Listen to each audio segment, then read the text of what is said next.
Bismillahirrahmanirrahim. Assalamu alaikum wa rahmatullahi wa barakatuh. My beloved brothers and sisters. Imagine this, you wake up tomorrow morning, the world is still quiet, the phone hasn't started screaming at you yet. And in those first precious moments you do one simple thing. And because of that one thing, Allah opens doors of Barakah in your time, in your health, in your family, and yes, even in your wealth. Sounds too good to be true. Wallahi, it is not. It is the promise of the Prophet himself. My dear brothers and sisters, let me ask you a question that should shake every one of us. How many of us are chasing rizq from sunrise to sunset, running after money, stressing over bills? Yet we have abandoned the very Sunnah that brings barakah and wealth straight from the heavens. The Sunnah of the early morning. The Prophet said, and listen carefully, Allah bless my amma in its early morning. The Sunan al-Tirmidhi, imagine just for a second that every single morning there is a secret meeting taking place in the heavens. The angels of mercy are gathering, the treasures of barakah are being distributed, and Allah himself is looking down,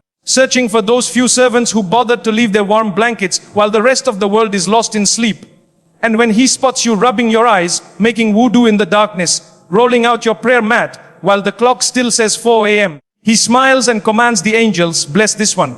Put barakah in his time, in his health, in his family, and yes, in every single coin that will ever touch his hands. That, my brothers and sisters, is not a fairy tale. That is the reality of the early morning. The Prophet, the man who never spoke from his desires, raised his hands one day and begged Allah with tears. Allahumma barik lai amati fi bukuriha, oh Allah, bless my amma in its early morning. Do you understand what that means? The greatest human being to ever walk this earth, the one whose every dua is accepted, stood in front of Allah and used one of his precious supplications not for himself, but for you and me, on condition that we wake up early.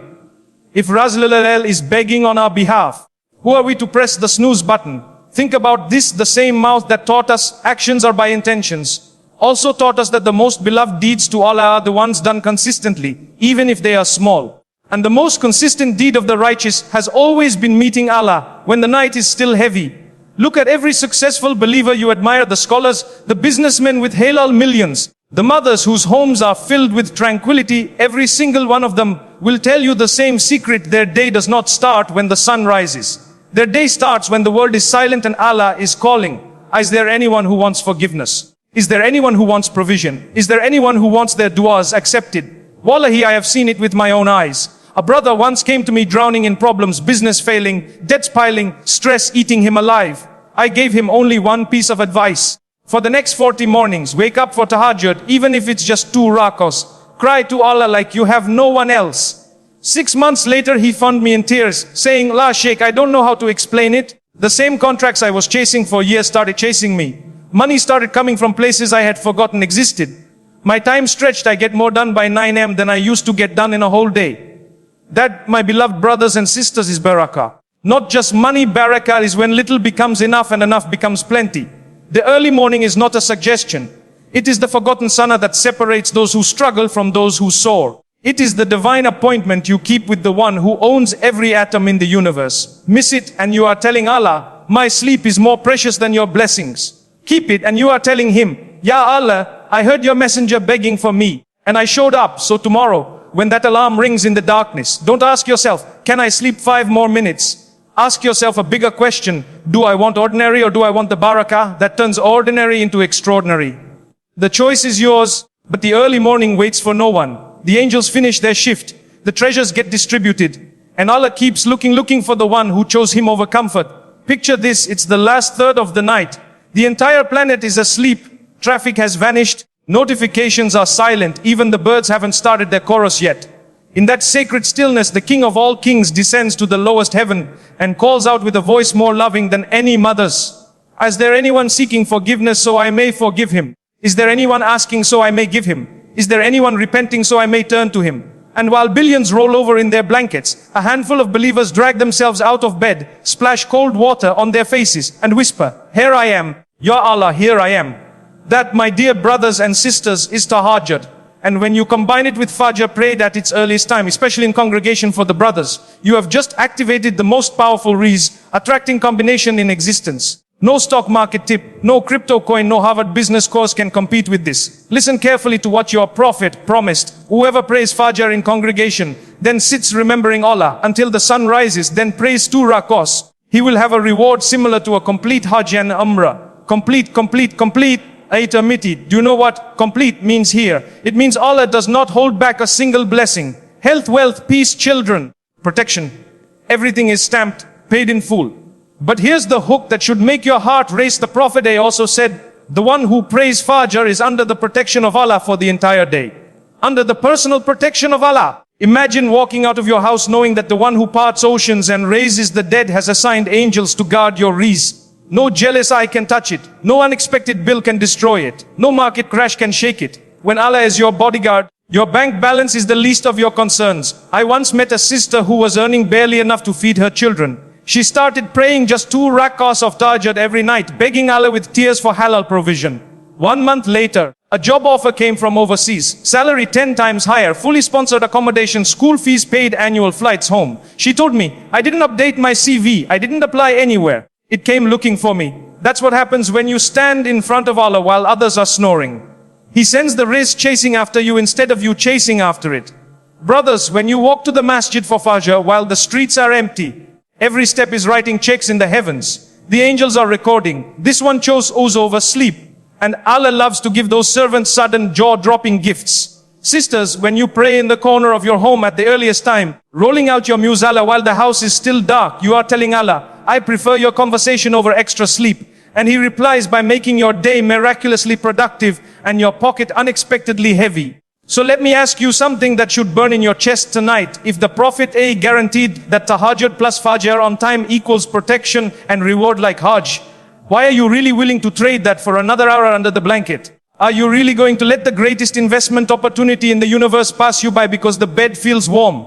Tomorrow morning, when the adhan echoes while the sky is still black, let that be your personal invitation from the most generous. Get up, make wudu, fall into sujud, and watch how Allah turns 2 simple prayers into an entire lifetime of wealth wrapped in barakah. The door is open right now. But it only stays open for those who are crazy enough to walk through while the rest of the world is dreaming. Imagine you have a locked safe in your house filled with gold bars, diamonds, cash, everything you've ever prayed for.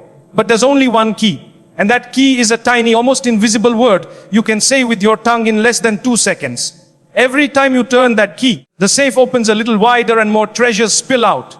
Now imagine that most people walk past that safe every single day, complaining that they are broke, while the key is literally sitting in their own mouth.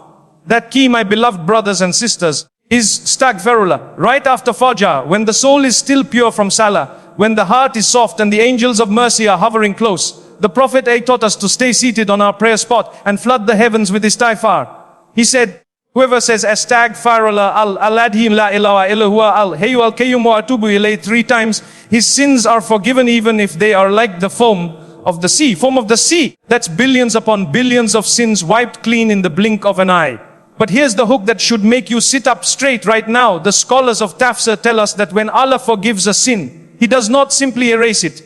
He replaces it with blessings. Every sin you ask forgiveness for becomes a vacuum that Allah fills with rizq, with peace, with unexpected phone calls carrying good news. The same mouth that once backbit, lied, or wasted time now becomes the very tool that pulls barakah from the heavens. That is why Sayyiduna ibn Abbas Ishwan said, Istighfar opens the doors of provision the way rain opens the earth. Let me tell you about a real brother I know in London. He was 87,000 in debt, creditors calling day and night, car about to be repossessed, marriage on the rocks. He started one simple habit. After every Fajr, he would sit exactly where he prayed and say, Astaghfirullah, 100 times with full presence, tears rolling down his face. 4 months later, he messaged me a screenshot of his bank account. Debt zero, plus an extra 40,000 sitting there. He wrote only 3 words, Istighfar paid everything. Wallahi, I still have goosebumps remembering that message. Another hook, listen to this promise of your Prophet Ace. Whoever persists in seeking forgiveness, Allah will appoint for him a way out of every distress and a relief from every anxiety,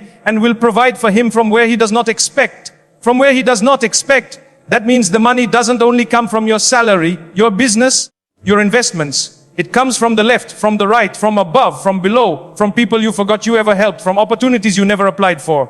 Istighfar is the ultimate passive income of the akhirah and the dunya combined. So tomorrow after Fajr, don't jump up the second you say salam. Stay seated, lower your gaze, feel the shame of your shortcomings, then feel the rush of hope, and start turning that golden key, Astaghfirullah, Astaghfirullah. Let the tears fall if they come. Let your heart break and reform with every repetition. Because every single Astaghfirullah is a knock on the door of the most generous, And he has never, ever turned away a servant who came begging for forgiveness at dawn. Do it for 40 days and then come back and tell me whether the doors of your life stayed closed. I already know the answer. The heavens will rain barakah until you have to beg Allah to slow it down. The only question left is, will you start turning the key tomorrow? Or will you keep walking past your own treasure chest complaining that life is unfair? Picture this: you walk out of Fajr with your heart still glowing, and before the noise of the world rushes in, you sit back down, open your mouth, and release a set of words so powerful that the angels pause their flight to write them. The throne of Allah shakes with approval, and invisible pipelines of restart descending straight into your life. These are not random words. These are the morning adhkar of the Prophet, the nuclear weapons of Barakah that most Muslims treat like optional extras instead of the life support system they actually are.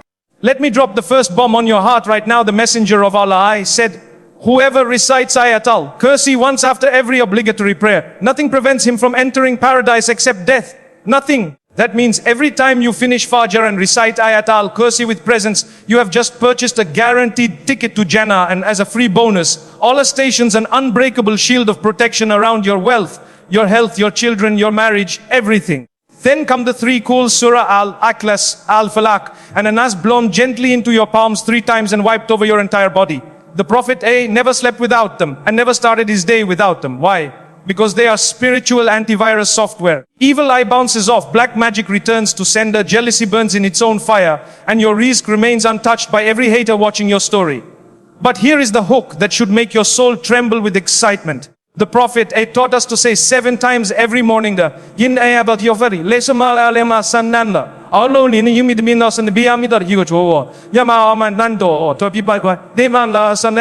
is sufficient for me. There is no God, but upon him I rely, and he is the Lord of the mighty throne. He promised that whoever says this 7 times in the morning and 7 times in the evening, Allah will suffice him in all his worries of this world and the next. All his worries.